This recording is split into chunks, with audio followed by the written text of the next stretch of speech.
현재까지는 우려를 타고 증시가 오르고 있습니다. 그래서 일각에서는 당황스럽다. 좀 쉬었다 올라도 되는데 너무 또 계속 오르면 또 떨어지는 거 아니냐 이런 걱정도 하면서 말 그대로 우려를 타고 오르는 증시 어떻게 될지 시장 정리 좀 해보겠습니다. 일단 주간 수익률 보시면 대부분의 주식들이 다 올랐던 것 같아요. S&P 500부터 QQQ, 나스닥, 다우 조금 빠졌군요. 그래도 플러스 기록했고 주요 성장주들도 플러스, 물론 테슬라가 마이너스를 기록하긴 했는데 테슬라도 또 최근에 워낙 급등하기도 했어가지고 이렇게 전반적으로 괜찮았습니다. 지금 뉴스만 보고 있으면은 외부 악재가 너무 많은데 그쵸? 대만, 중국 갈등에 러시아, 우크라이나 전쟁도 끝난 것도 아니고 하나도 해결된 게 없어 보이는데 주식들은 또 오르고 있으니까 이게 뭐야? 당황스럽다 이런 얘기들도 많으시고 다시 또 떨어질 거다 이런 얘기도 팽팽합니다. 여전히 방향성 맞추는 건 어려우니까 현재까지 있었던 일 정리해보겠습니다. 일단은 애플도 스멀스멀 올라오더니 고점에서 10%도 안 남았어요. 이게 마이너스 30%까지 빠졌었는데 마소도 이제 20% 위로 올라왔고요. 반토막 났었던 테슬라도 30%까지 성장주들이 좀 반등을 해주는 모습이고요. 이제 다우는 10%대로 들어옵니다. S&P 500도 베어마켓 20% 빠졌었는데 이제 10%대로 들어왔어요. 야, 참 증시가 빠지는 것도 무섭지만 정신 차려보면 또 이렇게 올라있고 그런 것 같습니다. 그래서 역시 공포에 용기 내서 사야 된다 이런 생각도 들고 구독자분들 말씀해 주셨는데 공포에 안 팔고 버티는 것도 대단하다. 그것도 용기인 것 같습니다. 맞는 말씀인 것 같고요. 그래서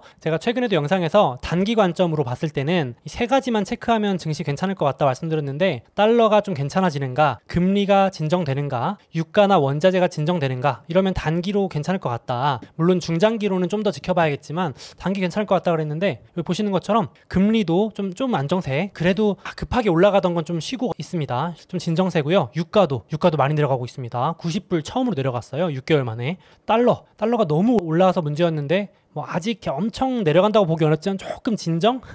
약간 내려간다기보다는 진정 정도? 요 정도 세 가지 지표가 모두 그래도 걱정했던 것보다 안정세를 취하니까 많이 빠졌던 성장주, 기술주 혹은 중소형주들이 좀 반등을 이어가는 모습입니다. 그래서 돌아오는 주에도 요거 체크하시면서 매매를 하시면 단기 관점에서 대응이 되실 것 같고요. 공포지수, 변동성 지수도 안정세를 찾고 있습니다. 그래서 지금까지는 분위기 나쁘지 않다. 외부 악재가 너무 많은데도 이런 것들로 인해서 좀 반등세가 이어가는 모습입니다. 일단은 유가부터 좀 더 얘기해보면요. 이번 주 가장 특이했던 상황이 유가입니다. 와, 여러분 유가가 러시아 우크라이나 전쟁 발발이 2월 24일이거든요. 기억나시나요? 2월 24일날 전쟁이 땅 터졌는데요. 그때 이전 가격으로 돌아왔습니다. 세상에. 지금 전쟁 끝난 것도 아닌데 참 이 원자재 투자라는 게 저도 그래서 너무 어려워서 원자재 개별 투자는 안 하는데 유가가 6개월 만에 최저치 기록하면서 90불. 야, 언제는 130불, 150불, 어떤 기관은 무슨 300불 간다 그랬나요? 전쟁 나면 300불 간다고 그랬는데 또 어느새 쭈루룩 흘러내리고 있습니다. 이번 주만 유가 10% 급락했습니다. 역시 이유는 경기 둔화입니다. 이게 참 저도 머리가 아픈 게 증시가 올라서 좋긴 좋은데 사실 중국이 회복할 거라는 기대가 있었거든요. 증시에 7월에는 이제 코로나 봉쇄도 끝났고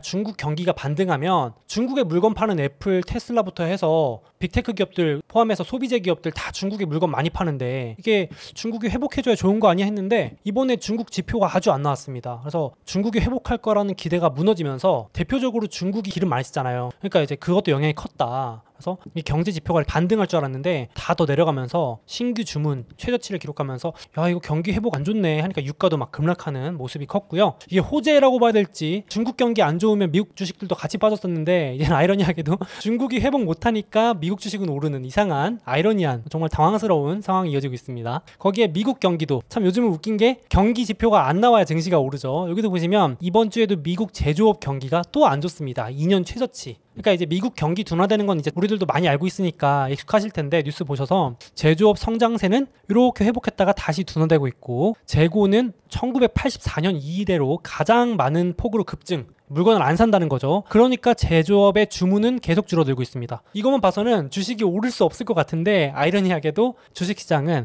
이거 봐, 경기 안 좋으니까 금리 인상 긴축 빡세게 못할 거야, 이런 신호로 보고 있죠. 참 웃깁니다. 이 주식이라는 게 경제랑 또 다르게 가죠. 경제는 나빠지는데 주식은 오르고 반대 현상이 또 이번 주도 이어지고 있습니다. 거기에 또 이번 주에 인상 깊었던 게 미국 휘발유 소비가요. 제가 이거 한 번씩 보여드리는데 여기 검은색이 올해 미국 휘발유 소비량이거든요. 여기 보시면 빨간색이 코로나 때입니다. 코로나로 인해서 전 세계가 봉쇄됐을 때보다도 운전을 안 한다는 뜻입니다. 이번 여름 가장 최근 기준 자료입니다. 이게 이번 주 자료인데요. 그래서 유가도 떨어지고 휘발유도 떨어지면 인플레 잡히는 거잖아요. 잡힐 수 있는 거니까 증시는 아이러니하게도 이렇게 사람들이 소비를 안 하는 거에 대해서 호재로 받아들이고 있습니다. 그래서 기술주 오르고 있고요. 그러니까 기술주는 이번 주 괜찮았어요. 이게 주간이거든요. 하루가 아니고 이번 주 한 주 기준으로 기술주는 나쁘지 않았고 반등이었는데 이쪽 에너지가 거의 폭락에 가까운 움직임을 보였습니다. 유가, 휘발유 떨어지니까요. 이제 경기 둔화 침체 온다고 하니까 미국, 중국, 유럽까지 다 안 좋다고 하니까 에너지가 많이 빠졌습니다. 제가 그래서 에너지 좀 많이 빠졌나고 보니까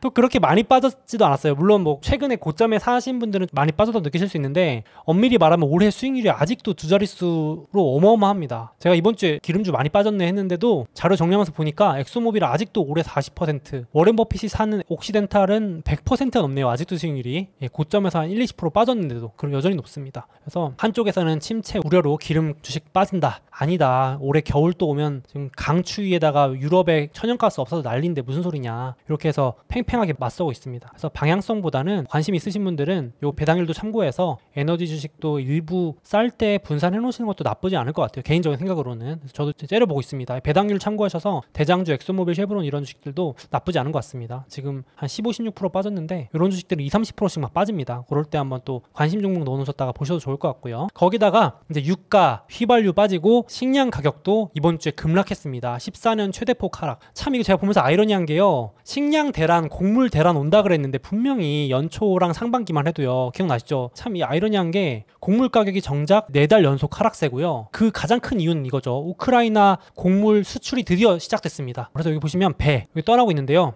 전쟁 시작하고 나서 드디어 우크라이나에서 곡물 수출선이 첫 항구를 떠나는 게 이번 주 시작됐습니다. 야, 그러니까 참 아이러니하게도 이제 배 하나 떠나기 시작했는데 투기 수요가 급감. 그러니까 헤지펀드나 원자재 투기 수요들이 쫙 빠져나가고 있대요. 참 주식은 선반영을 엄청나게 먼저 하는 것 같습니다. 반영을 엄청나게 빨리. 아니다 싶으면 쫙 빠져나가나 봐요. 도망가는 거죠. 그리고 경기 침체 우려 때문에 정작 곡물 수출이 됐는데 전 세계 국가들에서 곡물 수입이 점점 감소하고 있대요. 그러니까 수요는 줄어들고 공급은 늘어나니까 가격은 더 싸지는 이 현상이 일어나고 있습니다. 아, 참 이 밀가격도 폭락하고 그래가지고 기사에 빵값, 치킨값 저렴해지려나 하는데 이렇게 원자재에 빠진다고 빵값이 내려갈지 모르겠는데 아무튼 그렇습니다. 현재 곡물 가격, 식량 가격은 많이 하락하고 있다. 이러면 결과적으로는 물가 상승은 낮춰주는 거니까 증시에는 또 나쁘지 않죠. 괜찮을 것 같습니다. 그래서 돌아오는 주에 영상 보시는 시점에 수요일 8월 10일 물가지수가 한번 나옵니다. 그래서 지난번에 경악을 금치 못하게 했던 9.1% 기억하실지 모르겠는데 물가 상승이 9.1%였는데 이번 달에 이제 나오면 8.8 예상입니다. 그러니까 기억해 두셨다가 만약에 물가지수가 9.1 넘어가면 진짜 증시가 막 요동칠 수 있습니다. 피크가 아니었어 이러면서. 근데 개인적으로는 이제는 피크 아닐까요? 제가 지난주에도 말씀드렸지만은 지금 뻔히 유가도 내려가, 휘발유 내려가, 식량 가격도 내려가고 그러는데 경기 둔화되는 거 보이는데 소비도 지갑 닫고 있는데 물가 좀 내려가지 않을까? 과거 기록으로는 물가가 피크 치면 증시는 반등 이어갔거든요. 저는 좀 긍정적으로 보는데 어떻게들 보실지. 그래서 이게 중요합니다. 수요일 8월 10일 물가지수 있습니다. 요게 꺾여야 연준도 긴축 빨리 안 해도 되니까요. 그래서 요거 캘린더 참고하시고요. 그래서 이번엔 진짜 여태까지 피크다 했는데 아직까지도 피크 확인이 안 됐었는데 이번에 물가 피크 눈으로 확인할지 여기 지금 자료 넣어놨습니다. 그래서 조금 더 지켜봐야 될 것 같은데 저는 개인적으로는 피크라고 생각은 하고 대응하고 있습니다. 긍정적으로 보고 이제 주식을 줍줍하고 있는데 이게 아니라면 빨리 대응을 또 좀 바꿔야 될 수 있겠죠. 그래서 이건 참고하셔야 될 것 같고요. 네, 그렇게 좋은 분위기인 줄 알았는데 한 가지 복병이 금요일날 나왔죠. 실업률 이게 하나 나왔습니다. 보고 잠깐 순간적으로 당황했는데요. 아니 요즘 뉴스 보시면 해고다, 채용을 늦춘다 그러는데 그럼 실업률이 올라가야 되거든요. 그렇잖아요. 실업자가 늘어나야 되는데 아니 실업률이 더 낮아졌어요. 지난달보다. 진짜 이게 뭔지 3.5%. 와, 뭐 역사적으로도 몇 번 없던 숫자입니다. 이게 50년 최저치인데요. 3.5% 정말 더 낮아진다. 이러면 또 이제 연준이 야 이거 봐 우리 미국 경기 좋잖아 이러면서 또 금리 인상 긴축 빡세게 할 수 있으니까 시장이 순간적으로 놀래긴 했는데 야 그래도 제가 느낀 게 시장이 힘이 좋은지 또 확 회복을 하더라고요. 그래서 물론 돌아오는지 좀 봐야 되겠지만요. 이번 주말에 컬럼에도 고용이 너무너무 뜨겁게 지글지글 끓는다. 그래가지고 연준이 지금 금리 인상하는데 힘 실어주는 거 아니냐 하는데 보시면 드디어 완전히 회복했습니다. 고용시장 여기 보시면요. 빨간색이 고용 증감 줄어들었다가 엄청나게 V자 회복하면서 완전히 코로나 이전 수준을 회복했습니다. 금융위기 때는 이렇게 빠졌다가 회복하는데 어마어마하게 걸렸는데요. 이번에는 정말 막강한 돈 풀기와 뭐 정책 여러 가지 것들로 인해서 그런지 순식간에 회복을 했습니다. 역사적으로 깊은 충격이었는데 또 역사적으로 빨리 회복을 했습니다. 그래서 정말 뜨거운 고용시장이다. 오죽했으면은 바이든 대통령이 딱 숟가락을 얹습니다. 바로 내 덕분이다 이러면서 성명서까지 냅니다. 제가 읽어보니까 진짜 내 덕분이라고 써놨더라고요. 그래서 지금 미국 역사상 어느 때보다 많은 사람들이 일하고 있다. 봐라 이거 내 덕분 아니냐. 나의 경제 계획 덕분에 미국 경기가 이렇게 좋다 이러면서 딱 또 숟가락을 얹더라고요. 그래서 뭐 틀린 말은 없으니까 그래서 그렇긴 한데 현재 이 정도로 고용시장이 좋다 이 정도로 보시면 될 것 같고요. 그래서 또 증시에서는 야 큰일 났다 하면서 미국 금리가 단기에 막 급등했습니다. 장중에. 다행히 진정돼가지고 그래도 장이 막판 마감을 안정적으로 해주긴 했는데요. 여전히 그러니까 시장이 많이 이런 거에 우려를 하고 있다 정도로 생각하시면 될 것 같고, 그런데 제가 이제 한 가지 긍정적인 얘기를 해드리고 싶은 부분은 다행히 8월엔 금리 인상 회의가 없습니다. 그래서 지금 실업률이 아무리 낮게 나와도 연준이 금리 올릴 수가 없어요. 그래가지고 걱정 안 하셔도 되는 게 9월 돼야 되기 때문에 앞으로 2달이나 남았기 때문에 9월 20일 돼야 되거든요. 그러니까 앞으로 8월부터 9월까지 나올 실업률이 또 남았고 물가 2번 나올 거고 이런 경제 지표들이 아직 남았기 때문에 그동안 경기가 좀 둔화되거나 안 좋아지면 얼마든지 시장 상황이 바뀌기 때문에 지금 나오는 거 가지고 굳이 뭐 이랬다 저랬다 하실 필요 없이 이때 직전 정도 9월 FOMC까지는 그냥 좀 긍정적으로 시장이 반응하지 않을까 생각을 하는데 요 일정도 참고를 하셔서 대응하시면 좋겠습니다. 개인적으로는 8월에는 어차피 금리 회의가 없기 때문에 시장이 이렇게 노노 하면서 무시하지 않을까. 저도 그래서 긍정적으로 좀 대응을 하고 있고, 그러니까 이제 신중론자분들이 당황을 한 겁니다. 이번 주에도 인터뷰가 좀 웃겨서 가져왔는데 전 뉴욕 연은 총재가 더들리 총재라는 분이 있는데 이분이 되게 제목 웃겨요. 인터뷰했는데 당황스럽다. 왜 오르냐? 도대체 왜 오르는 거지? 침체가 오는데 왜 주식시장이 오르죠? 이러면서 되묻더라고요. 그래서 시장 반응 당황스러워. 그리고 제가 한번 소개해드린 월가의 마이크 윌슨, 올해 내내 비관론을 외쳐서 되게 올해는 인기가 많았던 분이에요. 근데 증시가 반대로 올라가니까 이제 사람들이 또 놀리는 거예요. 이게 참 증시 분위기에 따라서 사람들의 입장도 달라지는데 이분이 7월에서 8월 사이에 3,400까지 내려간다 그랬거든요. 한번 내려갔다 올라갈 거다. 그러니까 이분이 완전한 비관론자가 아니고 한번 침체기 때는 이 정도 빠진다. 한 30% 빠져야 된다. 그게 3,400인데 곧 찍고 올라간다 그랬는데 이제 아니니까 아 미안하다. 8월은 아니고 9월에서 12월 사이에 한번 갈 것 같다. 이렇게 이제 입장을 바꾸고 있습니다. 그래서 어떤 분은 골대를 옮기는 거다. 이게 골대를 옮기는 전략이다. 골이 안 들어가면 골대를 옮겨서 골인인 것처럼 하는 거다 그러는데 그 말도 재밌더라고요. 그래서 보시면 S&P 500이 내려가다가 이때 이제 이분이 올해 내내 떨어진다 했어요. 그러니까 맞으니까 인기 많았는데 여기까지 온다 했거든요. 근데 이제 이렇게 올라가니까 물론 이거 가지고 단정 짓긴 어렵습니다. 여기 또 내려갈 수도 있죠. 이거 가지고만 판단하기 어려운데 최근에 계속 오르니까 이제 또 리포트를 내면서 예상 못한 이벤트가 꼭 있다. 충격이 온다. 침체 기간 때는 3,400 4분기에 간다. 그래서 나는 이거 3,400 올 거라고 본다라고 한 번 더 얘기하더라고요. 그래서 과연 이게 맞을지도 한번 지켜보겠습니다. 이대로 또 스몰스몰 올라갈지 정말 이분의 예측대로 3,400까지 이렇게 내려갈지 봐야겠지만 뭐 방향 잡기 정말 어려우니까 제가 초반에도 말씀드렸지만 역시 좋은 주식 분할 매수, 모르겠으면 시장 분할 매수가 괜찮지 않을까. 물론 일부분 현금은 꼭 들고 있어야 된다고 저는 생각을 합니다. 저는 현금 보유론자이기 때문에 몰빵 스타일은 아닙니다만 이런 입장도 있다 참고하시면 좋겠고요. 역시 실적은 안 좋아지고 있는 건 맞습니다. 그래서 내년에 좀 안 좋다라는 얘기들 많이 나오는데 지금 단기적으로 실적이 최악은 지났다는 말 맞지만 내년에 올해는 그렇다 쳐도 2023년 실적 전망들이 엄청나게 내려가고 있습니다. 그래서 보통 지금 다들 내년에 경기 침체 온다 그렇게들 많이 말씀하시잖아요. 그래서 월가에서도 내년 실적 전망을 많이 심하게 내리고 있어서 이 부분은 알고 계셔야 될 것 같아요. 그래서 저도 일단 단기간은 긍정적으로 보고 있는데 내년 얘기를 지금 예측해서 뭐 하겠어요. 그래서 그거는 알고는 계시고 상황을 좀 보면서 대응을 해야 될 것 같아요. 그래서 물가 피크되고 뭐 경기 실적 이런 거는 같이 계속 체크를 하긴 해야 될 것 같습니다. 그래서 요건 지금 예측하는 건 크게 의미 없을 것 같고요. 그래서 단기간은 괜찮을 것 같고 중장기로는 뭐 연준의 긴축이 늦춰지는지 물가가 진정되는지 8월 10일 수요일 날 실적이 회복되는지, 일단 단기는 실적은 바닥을 친 것 같은데 내년에 나빠진다고 하니 이 부분은 조금 염두에 좀 둬야 될 것 같고요. 그거 말고는 외부 이슈, 개도국이나 저소득 국가 이런 쪽에서 리스크가 터질 수 있고 지정학 리스크, 지금 러시아 우크라이나 말고 미중 간의 대만 요 이슈도 있기 때문에 뭐 요거는 뭐 어쩔 수 없죠. 언제 터질지 모르고 어떤 이슈가 될지 모르니까 리스크 관리 차원 알고는 계셔야 될 것 같습니다. 현금 비중은 그래서 꼭 전 들고 있어야 된다고 생각합니다. 20%라도. 그래서 이렇게 긍정적인 부분과 하락해야 될 부분이 분명히 항상 존재하니까 타이밍 재기보다는 좋은 기업, 지분 늘리기, 사모으기, 싸게 사기, 싸게 사서 좀 오르면 팔 수도 있는 거니까 그렇게 집중하는 게 나을 것 같은데 하는데 제가 그래서 이번 주에 또 이슈가 있었던 기업들 정리 좀 해보겠습니다. 이번 주에 실적 발표한 주요 기업들이 있어요. AMD, 페이팔, 스타벅스 있거든요. 요거 잠깐 얘기해 볼게요.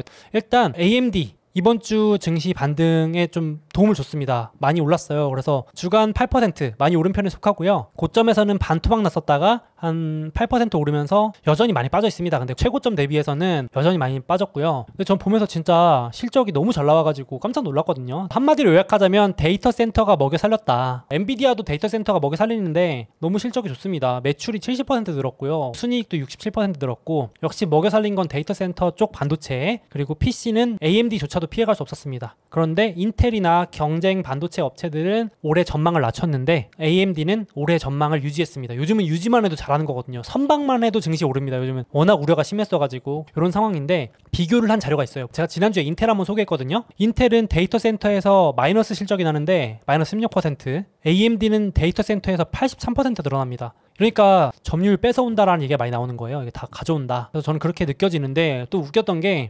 인텔 신제품이 올해 9월 달에 나온다 그랬거든요. 근데 또 이제 늦어지는 거예요. 늦어질 수 있다. 그래서 도대체 언제 나오냐. 인텔 신제품이 철수설까지 등장하는 거예요. 안 나오는 거 아니냐 이러면서. 그래서 인텔이 주가가 빠지고 AMD가 더 오르는 것도 있었습니다. 이번 주에. 그래서 지금 두 기업이 약간의 희비가 갈리는 부분도 좀 있다. 그래서 인텔이 빨리 신제품 내서 반격을 해야 되는데 그게 늦어지니까 그동안 AMD가 지금 계속 파고들거든요. 그래서 두 라이벌 관계를 계속 보는 것도 재밌을 것 같습니다. 그리고 스타벅스 실적도 선방했습니다. 참 얼마 전까지만 해도 커피 못 먹는다, 지출 줄인다 그랬는데 밥값은 줄여도 스타벅스는 갔다. 고인플레도 못 막은 커피. 제가 실적을 한번 봤는데 역시 최악은 지났다 컨셉이에요. 다른 기업들도 마찬가지인데 중국 봉쇄 때문에 스타벅스 중국 매출이 반토막이 났거든요. 정말 엄청난 손실인데 미국이 너무 탄탄해요. 이거 보면 참 미국은 경기가 좋은가 봐요. 정말 미국 매출이 13% 늘었어요. 어렵다 하면서도 그래서 북미 지역이 잘 나와서 중국 봉쇄를 다 막아줘가지고 전체 매출 9% 증가하면서 증시도 좀 괜찮은 편이었는데 재밌었던 점이 폭염 덕분에 스타벅스 실적이 잘 나왔다라는 거예요. 이게 뭐냐면 찬 음료가 엄청 잘 팔렸대요. 이번 여름에 특히나 아이스 음료가 거기다가 뭘 이것저것 타서 먹기 때문에 마진이 높대요.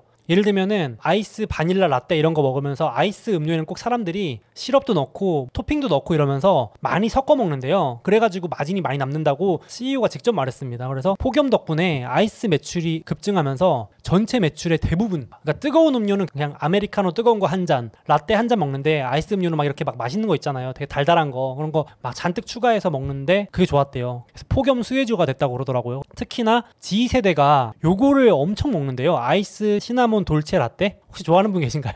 이게 너무 주문이 잘 나와서 CEO가 직접 언급 정도 했습니다. 여기 아이스 시나몬 돌체 라떼 너무 맛있어서 미국의 젊은이들이 뭐 와가지고 줄 서서 먹는다고 그 덕분에 실적 잘 나왔다고 직접 언급할 정도였습니다. 그래서 가격을 올해 5% 올렸는데도 스타벅스 충성도는 안 내려가더라. 고객들이 안 줄어들더라. 문 열고 꾸준히 들어오더라. 이걸 얘기를 했고요. 또 재택근무 풀리면서 사무실 출근하면서 오전 매출이 다시 늘었대요. 이 부분도 재밌는 것 같아요. 확실히 스타벅스는 재택근무보다는 사무실 출근하셔서 다 커피 그래도 한 잔 오전에 하시잖아요. 그 매출도 중요한 것 같아요. 그래서 스타벅스도 나름 선방했고 9월 달에 투자자의 날 있습니다. 그래서 나쁘지 않다. 그래서 하워드 슐츠는 하반기 중국 회복해주면 봉쇄 풀리면 괜찮을 거다라고 말을 해서 긍정적으로 좀 봐도 되지 않을까. 그러니까 이것도 최악은 지났다 컨셉으로 괜찮은 것 같습니다. 주가도. 그리고 지난주에 한번 말씀드렸던 페이팔 핀터레스트라는 기업들이 있는데 페이팔도 주가가 올랐는데 기별이 안 오네요. 제가 차트를 그리면서 주가가 나름 10%대 급등을 했는데 그래도 아직도 고점에서 60-70% 빠졌는데 간편결제 페이팔이 일단 실적도 나쁘지 않게 나왔고 골고루 이제 이용자도 늘고 매출도 10% 늘고 총 거래액도 10%대 늘고 해서 나쁘지 않았는데 역시 주가가 오른 거는 요 엘리엇이라는 헤지펀드 행동주의 헤지펀드, 이 헤지펀드가 지분 20억 달러, 약 2, 3조 원 정도 막대한 규모를 보유했다고 발표하고 그리고 이제 앞으로 엘리엇 헤지펀드한테 자기네들이 뭐 할지 정보를 공유하기로 했대요. 이제 앞으로 뭐 할 건지 쏙쏙들이 다 보고하라는 거예요. 이제 이러니까 주주들이 좋아하는 거죠. 야, 이제 페이팔 구조조정하고 비용 절감해서 주가 올리겠구나 이러면서 기대감이 좀 불었습니다. 그리고 역시 엘리엇이 들어가니까 바로 주주 친화적인 자사주 매입 4년 만에 발표했습니다. 자사주 매입하면 주가 부양책하고 다를 바가 없거든요. 좋거든요. 주주들한테는. 그래서 이런 것들 호재성으로 인식돼서 나쁘지 않았습니다. 지켜봐도 될 것 같아요. 하반기. 그리고 테슬라 주주총회 했습니다. 최근에 테슬라 막 600슬라까지 갔다가 900슬라까지 갔었거든요. 막 30-40% 급등했다가 주주총회 끝나고 차익 실현 매물이 좀 나왔습니다. 그래서 금요일날 막판에 한 6% 좀 폭락하다시피 하긴 했는데 결국은 주주총회 하고 나서 원래 기대감에 먼저 올랐다가 꼭 이벤트 끝나면 떨어지거든요. 테슬라는 꼭 그래요, 이게. 그래서 결국은 3대1 주식 분할합니다. 그래서 8월 25일부터 900슬라면 300슬라로 거래가 되는 겁니다. 그래서 이 정도 참고하시면 될 것 같아요. 특별한 이슈는 아니고요. 기업 가치에는 아무런 영향이 없습니다. 그냥 소액 주주들한테 훨씬 좋은 거죠. 한 주에 300불이니까 그렇게 되는 거고, 테슬라 같은 경우는 제가 이게 알아두시면 좋겠다고 생각한 게 제 책에도 넣어놨지만요. 전형적으로 뉴스의 파라라로 움직입니다. 그러니까 요것도 2020년에 제 책에 넣은 건데요. 배터리데이라고 있었어요. 배터리데이. 그 오래된 주주분들 아실 텐데 배터리데이가 2020년 9월에 있었거든요. 배터리데이 전에 기대감으로 3개월 전부터 폭등을 하기 시작하는데 정작 배터리데이 당일부터는 떨어지기 시작합니다. 그러니까 이 테슬라 같은 성장주들은 막 기대감에 미리 유튜브에서 소개도 되고 월가에서도 막 사라 뽐뿌 넣었다가 여기서 이제 배터리데이나 이런 이벤트 딱 끝나고 나면 떨어지는데, 이번에도 그런 움직임이 좀 나왔던 것 같아요. 그러니까 주주총회 한다 그러면서 막 기대감에 좀 오르다가 정작 주주총회 끝나니까 딱 떨어지는 그 움직임을 좀 보였습니다. 성장주들이 꼭 이런 움직임이 있고, 그런데 아직 끝난 게 아니니까 9월 달에 테슬라 AI 데이 남아있어서 역시 테슬라는 떡밥들이 많이 남아있습니다. 매년 매월 또 행사도 있고, 그러니까 그렇게 참고하시면 좋을 것 같아요. 뭐 특별한 이슈 때문에 떨어진 건 아닙니다. 먼저 기대감에 올랐다 떨어졌다 이 정도 참고하시면 될 것 같아요. 그래서 테슬라는 당분간 좀 이렇게 박스하지 않을까요? 이렇게 실적도 너무 좋고 하니까 계속 지금 600슬라 700슬라랑 1000슬라 사이에서 왔다 갔다 하는 것 같아요. 그렇죠? 당분간 급격하게 떨어지기도 힘들고 급격하게 오르기도 힘들고 그러지 않을까 싶은데, 저는 떨어질 때 모아가는 주식 중에 하나긴 한데 나쁘지 않을 것 같습니다. 경기 침체라는 변수만 빼면은 참 좋은 주식인데 어떻게 될지 좀 봐야 될 것 같아요. 저도 이제 많이 모으려고 하는 주식입니다. 그래서 긍정적으로 보는 주식이고, 돌아오는 주 또 어떻게 움직일지는 봐야 될 것 같고, 좀 당분간은 악재보다는 호재 보고 달려가는 것 같아요. 나쁜 이슈도 무시하고. 제가 이번 주에 진짜 정말 대단하다 생각했던 게, 지금 대만 막 펠로시 갔다 오고 대만 군사훈련 막 이런 거 하고 있는데도 증시가 올라가는 거 보면서, 옛날에는 미중 갈등 이런 우려에 살짝 미중의 미만 나와도 증시가 휘청휘청했는데 이제는 악재로 보지도 않나 봐요. 막 헤드라인은 계속 속보로 뭐가 나오는데, 막 중국이 미사일 발사했다 그래도 증시는 오르고 실탄 사격한다 그래도 오르고, 아주 증시가 힘이 좋습니다. 지금은 약간 분위기가 나쁘진 않은 것 같습니다. 약간 단기 과열된 부분도 있긴 한데 이제 확실히 악재보다는 호재를 많이 반영하려고 노력하는 것 같아요. 그래서 워낙 많이 두들겨 맞아서 그런 것도 있는 것 같습니다. 그래서 역시 좋은 기업에 좀 집중하는 게 나은 것 같고, 캘린더 여기 7월 소비자 물가지수 8월 10일 수요일 있습니다. 요거만 참고하시면 될 것 같아요. 이제 실적도 거의 다 끝났네요. 돌아오는 주 실적은 디즈니, 화요일날 로블록스 이 정도 있습니다. 제가 자료는 카페에 업로드 해둘 테니까 요건 계속 업데이트 되거든요. 수정사항도 있고 해서 요건 참고해 주시면 좋겠습니다.